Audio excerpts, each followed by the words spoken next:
Story of Civilization, Part 2, The Life of Greece, being a history of Greek civilization from the beginnings, and of civilization in the Near East from the death of Alexander to the Roman conquest, with an introduction on the prehistoric culture of Crete by Durant. Chapter 6, The Great Migration. Part 5, The Northern Empire. North of Lesbos is little Tenedos, whose women were accounted by some ancient travelers to be the most beautiful in Greece. Then one follows the adventurous Hellens into the northern Sporades to Imbros and Lemnos and Samothrace, the Milesians, seeking to control the Hellespont, founded about 560 BCE, the still-living town of Abydos on its southern shore. Here, Leander and Byron swam the straits, and Xerxes, his army, crossed to Europe on a bridge of boats. Further eastward, the Photaans settled Lampsacus, birthplace of Epicurus. Within the Propontis lay two groups of islands, the Proconnesus, which in the marble that gave the Propontis its current name, the Sea of Marmora, and the Arctinesus, on whose southernmost tip the Milesians established in 757 BCE the great port of Cyzicus.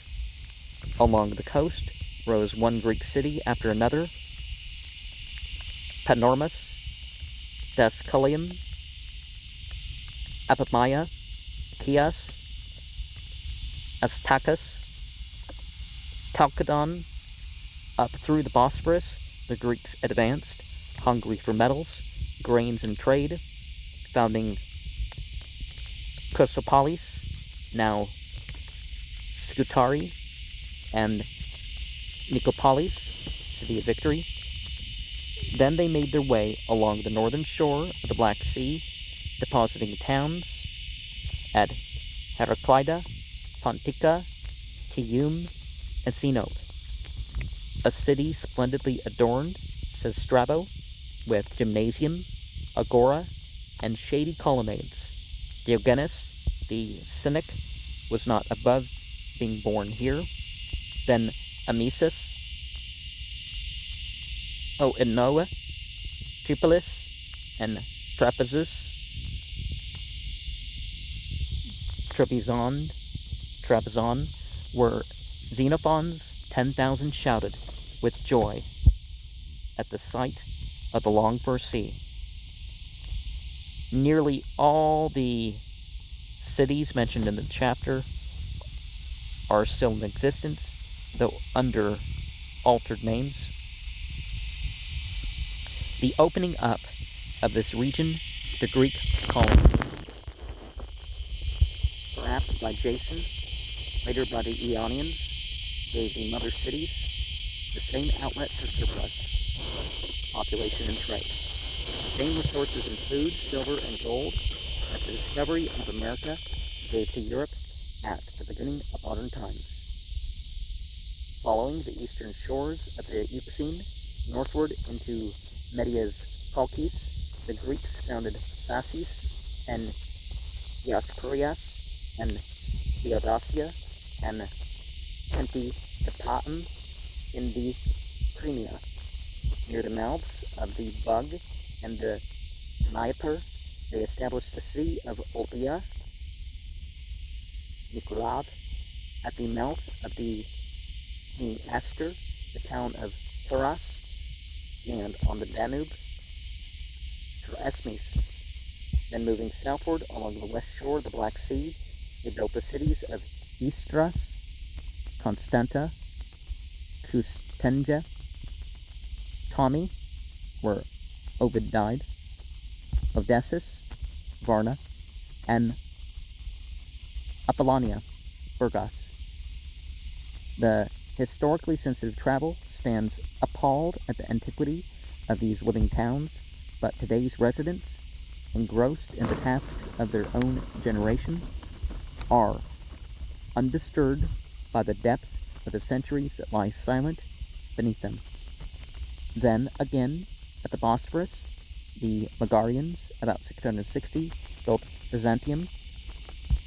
Yesterday, Constantinople, now Istanbul.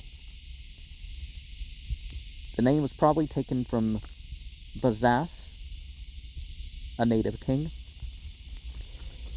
Even before Pericles, this strategic port was becoming what Napoleon would call it at the Peace of Tilsit, the key to Europe in the 3rd century BCE. Polybius described its maritime position as more favorable to security and prosperity than that of any other city in the world known to us. Byzantium grew rich by exacting tolls from passing vessels and exporting to the Greek world the grain of southern Russia, Scuthia, also called Sacus and Gug,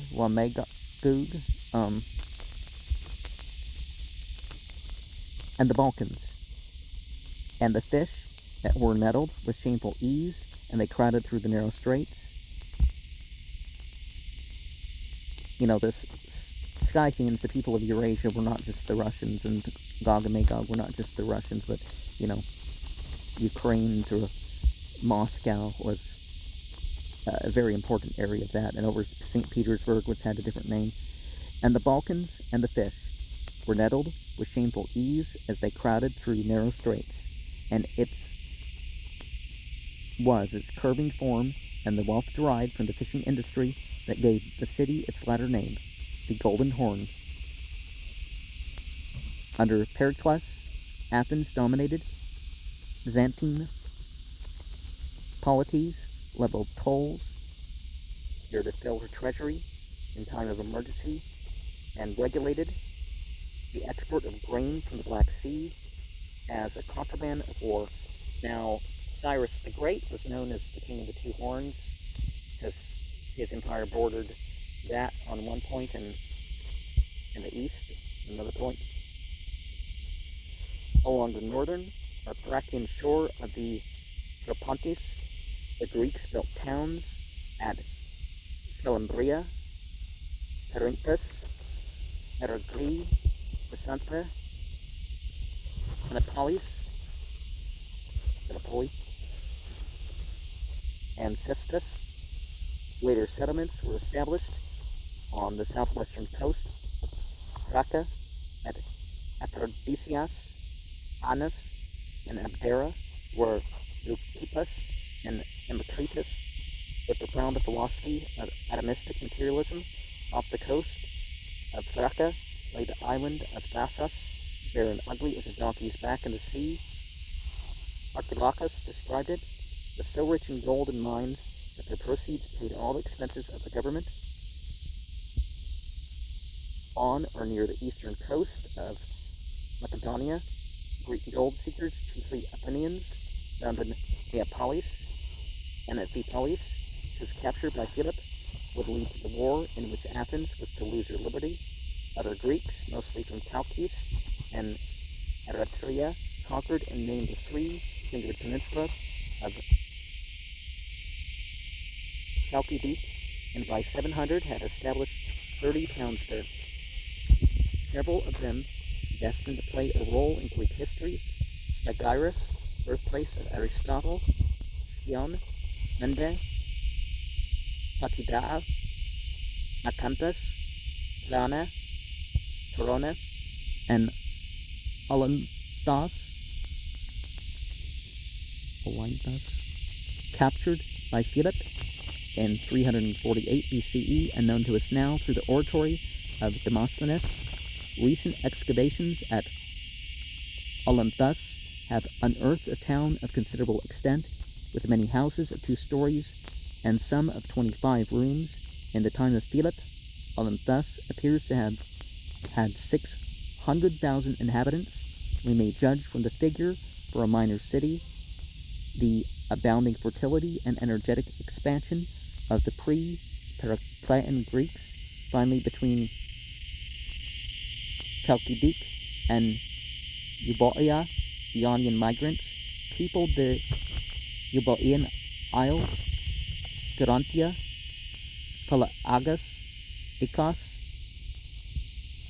Peperathos, Scandil, Scaros. The orbit of empire in east and north had come to full turn. The circuit was complete. Greek enterprise had transformed the islands of the Aegean and the coast of Asia Minor, the Hellespont, the Black Sea, Macedonia, and Thracia into a busy network of Hellenized cities, throbbing with agriculture, industry, trade, politics, literature, religion, philosophy, science, art, eloquence, chicanery, and venery. It only remained to conquer another Greece in the west and build a bridge between ancient Hellas and